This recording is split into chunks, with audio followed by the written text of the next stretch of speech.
Ladies and gentlemen, it's been a whirlwind over the past 24 hours. We got all of the information in regards to Season 1 of Modern Warfare 2, and then we got live streams from DMZ and Warzone 2.0.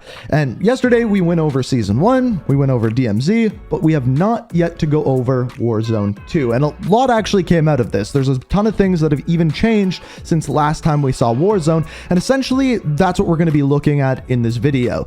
10 things that the game doesn't tell you about itself that you should probably know that are going to make you better right when you get your hands on the game. And on top of that are just some things that you probably want to know about Warzone 2, including the fact that yes, there is a nuke kill streak, a nuke that you can achieve within Warzone 2, and we're going to talk about that later on in the video. But for now, essentially what we're going to be doing is going through these 10 changes, these 10 things that you should probably know about Warzone 2 before you get your hands on it. So without further ado, let's dive into it. So first of all, the gameplay that you're going to be seeing here is predominantly from Modern Warzone. Go give his channel a check out. He was at the event early, and he did a lot of the things that we're going to be talking about throughout this video. Now, to start out, we're going to start real simple, the player count. The player count for this game appears to be 150 players on the Al Mazrah map. As far as this goes, it's a little bit higher than we saw on the Caldera, but it's essentially going back to Warzone's roots, so it should be very fast-paced. We just have to wait to see how big the map actually plays.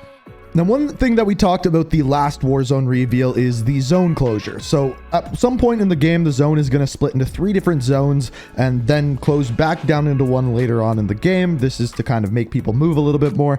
I don't know how I feel about this one yet. We'll have to play the game more. But essentially what we saw out of the Warzone 2 gameplay yesterday is it appears as though not every game does that, and it also happens earlier on in the game. I don't know how that works yet, and we'll have to wait to see the more we actually get our hands on the game. But as of right now, it doesn't appear to happen every game, and it sometimes happens at different times. I don't know if that was a bug in the build that they played, but that seemed to be the way that it was when they were playing it. Now, another thing that's been different in this build is looting. There's some things that are the same and some things that are different. The first thing that you're going to notice is when you loot a chest, all of the loot jumps out onto the ground like in the original Warzone. However, there are some duffel bags and things like that that you actually have to go into and take items out. I don't know if it's going to continue to be like that or if they're going to move it to the original loot crate system. Now, the other thing that has changed is when you kill a player, they have essentially a down bag, and what you can do is go over to it and their death bag, interact with it, and go in and loot in various different ways. We saw this in DMZ yesterday, and it appears to be adopted into Warzone as well, which is going to slow players down, and I'm interested to see if this is kept as well in Warzone, or if they will go back to the other system where everything just explodes onto the ground. So the next big change, this is probably the biggest change, is loadouts. So loadouts are very different in this game. First of all, if you go to a buy station, you can't just buy a loadout drop. However, you can buy a primary weapon. These essentially work the same as loadouts, where you pick your attachments pre-game, and then when you get to the buy station, you can buy that individual weapon for yourself. You cannot buy a loadout drop, however. The other thing that you can buy in-game is gear. Now, gear apparently is going to be different at every individual buy station. It won't be the same at every single one, and I don't know if it'll be the same every single game. That we'll have to wait and see. Now, so you can buy a primary weapon like that. The other option is an actual loadout drop. Now, the way that loadout drops is in 2 ways. So a loadout drop will come in at a set given time every single game for every team on the map.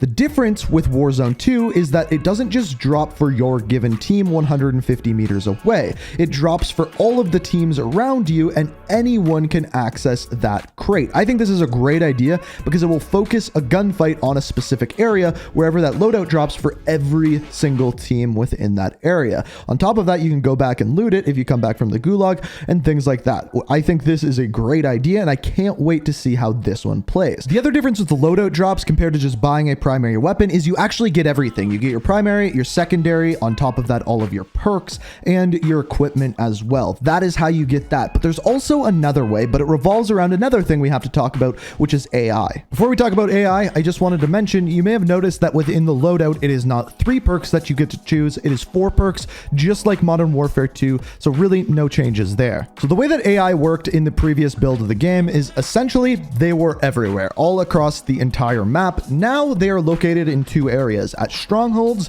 and at black sites. Now, we don't currently know the extent of how black sites work. However, strongholds, essentially, when you go into them, it's going to give you an objective. It seems like most of the time it's eliminate all of the AI. And when you do so, you're going to get rewards, the main one of which is a loadout, not a loadout drop. It appears as though they just come out of a crate and you get to pick your loadout from there. It works exactly the same as the other one, where you get all of your perks, all of your equipment, and 2 weapons, just like a normal loadout in Warzone. The next one kind of aggravates me a bit, but it is the gulag. So they are keeping the 2v2 gulag system, which basically you can get matched with any random player that gets sent to the gulag, and later on it may even be AI who is with you or against you. Now with this, they have made one change, and that is the jailer. Basically, if you or the other team don't eliminate each other fast enough, a jailer will spawn in, and if you and the other team work together with, say, proximity chat and kill the jailer, all 4 of you actually return to the game. I like that change. I think that is cool, but the 2v2 gulag is just not my cup of tea. This next one is a very strange one, but it's called interrogations. This is definitely something that wasn't in the original Warzone, and I didn't see anyone do it. But essentially, if you down an enemy and no one is around you, you can go up to them and press a button, and it'll kind of execute them, but it'll hold a knife to their neck, and you'll pull out your phone, and a progress bar will pop up. By the time that this is done, it will triangulate the location of his teammates. Now, we don't know if they stay on the map permanently, if they are pinged, if they just show up on the UAV, or what happens, but you can do this to any downed enemy. This works in DMZ, and it also works in Warzone 2. Definitely a new mechanic, and I don't know how often people will be using it, but I guess if you take out a lone soldier, it's a pretty interesting way of taking them out and giving your team some information. The next thing, and by far the strangest thing, is that there is a nuke in Warzone 2.0. This is from Charlie Intel. He says it's extremely hard to earn, only earnable in specific ways, and not available in every match. So what that tells me is it's probably not available like a kill streak by getting 25 or 30 kills in game. It's probably going to be some sort of Easter egg, and I don't understand how it's not available in every, since you play the same map in every single game. But we'll have to wait to see what that's all about. But what we can confirm is there is a nuke in Warzone 2.0, and it's extremely hard to get. Now, the final one, and this one really isn't going to affect your gameplay, is when you win a game, when your team exfils, you will actually see commendations for your team. So players who get the most headshots, most kills, or assists, or revives, things along those lines. And I think that's just a cool addition to the game to kind of bring the community and specifically your team together. But essentially, that is it. That is 10 things the game doesn't tell you that you should probably know before you get your hands on it. So hopefully you enjoyed the video. If you did, make sure you hit that like button. If you want to stay up to date on everything Warzone 2, DMZ, Modern Warfare 2, everything like that, make sure you subscribe, turn notifications on. Let me know what you thought of this down in the comments. And as always, thank you so much for watching. And until next time, peace out. We are reaching for the stars, but we're made